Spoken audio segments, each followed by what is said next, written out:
I regret very much that what we intended to do, which is to make sure that everybody is moving into better plans because they want them as opposed to because they're forced into it, that we weren't as clear as we needed to be in terms of the changes that were taking place. And I am sorry that they are finding themselves in this situation based on assurances they got from me. We've got to work hard to make sure that they know we hear them and that we're going to do everything we can to deal with folks who find themselves in a tough position as a consequence. That is a Fox News alert this evening. The president has said that he is sorry. A lot of people had said that was exactly what he should do. He has apologized tonight to Americans who have lost their insurance plans, who got those letters in the mail, millions of them across the country, because he said they could keep their plan and they didn't have to worry about any of this new ACA if they liked what they had. Joining me now is Republican Senator Mike Lee. Senator, welcome. Good evening. Good to have you with us tonight. Thank you, Martha. What's your reaction? What do you think? Well, I think it's refreshing that the president's acknowledging that this is a problem, that he's acknowledging that he made promises that people relied on to their detriment, because those promises were based on inaccurate information. He wasn't telling us the truth.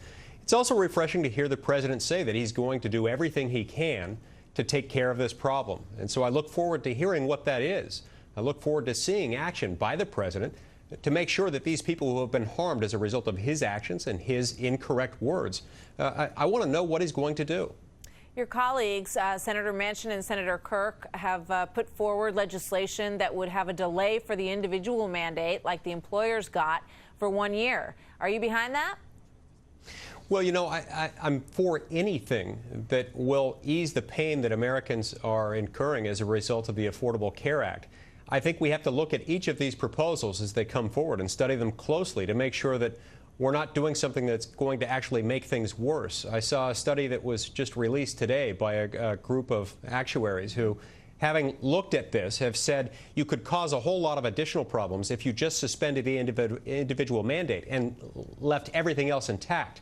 You could see premiums actually going up even more as a result of doing that. We don't want to make things even worse for Americans than they already find them. And so that's why it's important that we look with caution before adopting any sort of quick fix on this. What I've suggested all along is that we need a timeout on this law. We need to suspend the law in its entirety, because the law in its entirety is harming people. Mary Landrieu, the senator from Louisiana, she would like to see a situation where people could do exactly what the president promised, that they could keep their plan if they liked it. I don't know how you sort of put that genie back in the bottle at this point, Senator. Is it possible? I'm not sure that it is. Part of what Senator Landrieu's proposal would do is require those insurance companies who have already canceled policies pursuant to Obamacare to keep them open. I'm not quite sure how that works, how after an insurance company has canceled a policy, they can be forced to reopen it.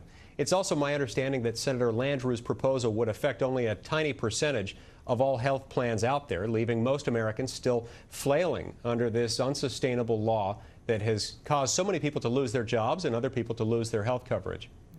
Senator, thank you. Good to have you with us tonight. We'll see you soon.